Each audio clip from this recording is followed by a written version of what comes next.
My name is Ryan Hampton, and I used to use drugs every day, but now I don't. I was able to access treatment and get my life back, but a lot of people are not as lucky as me.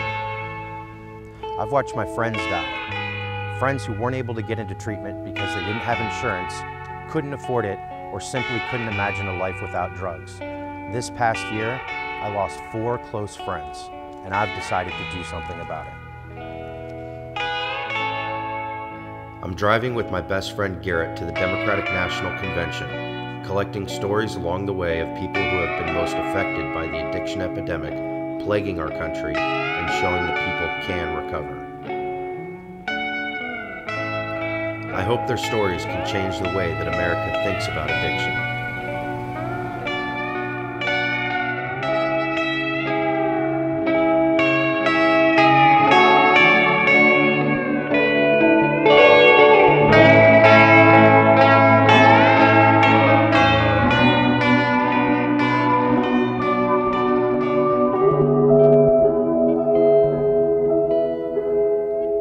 Los Angeles, the glamorous embodiment of the American dream, but under the surface is a community deeply affected by the addiction epidemic, with drug overdose being the 4th leading cause of premature death.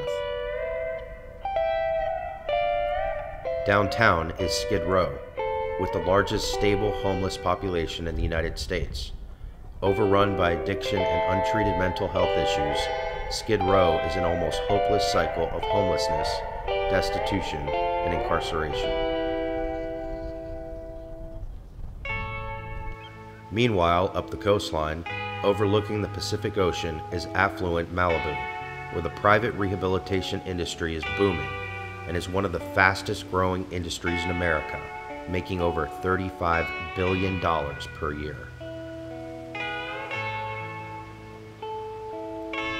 Los Angeles County is the perfect microcosm of the addiction crisis across America.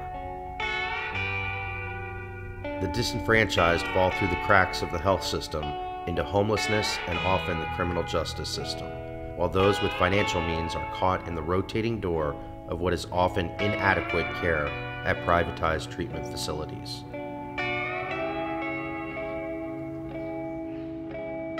My name is Michael Bloom, and I'm the owner-operator of Pasadena Recovery Center.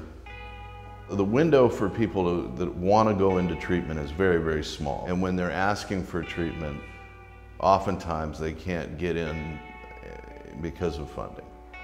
Without funding, there are places to go. There are county programs, but they're long waiting lists, and it takes somebody being on the phone every day, calling and seeing if there's an availability.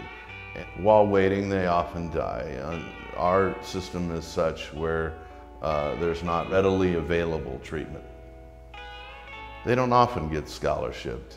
We used to work with the county, Proposition 36, and they cut the funding to that. And we worked with the prisons, and the prisons cut that funding. So it's very difficult.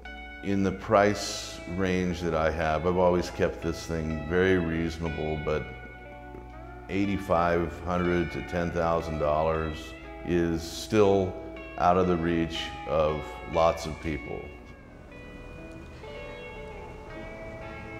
My name is Daniel. I'm a drug addict. I've been using methamphetamine, been using cocaine, but methamphetamine is a little cheaper. And it's been non-stop every day. It made me do some things I would never normally do. Lost my family. My daughter just graduated. It was one seat that was empty, and that was mine. You know, no matter how hard I tried, I can't stop using. I've been wanting to get clean for a long time. With no insurance, no money, no help. Being homeless doesn't help. It doesn't, because you're among other homeless people that don't have help, feel the same way that I do. Prison does not work, just cage you. 11 years in prison. You know, that's what drugs took me to. And you would think I would stop. No, I was using inside. I've seen some things, done some things that I would never do. But when you're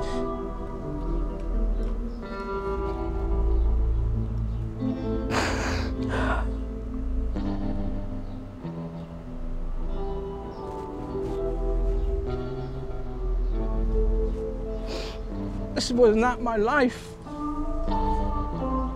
This was not my destiny.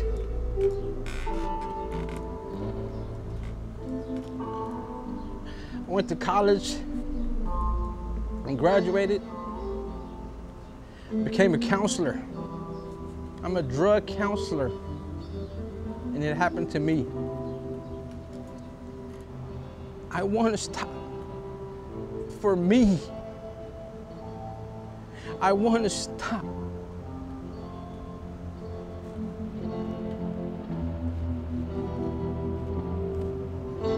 I want to stop. I truly want to stop. I'm willing to do whatever it takes to stay sober. I'm willing to do whatever it takes to get well.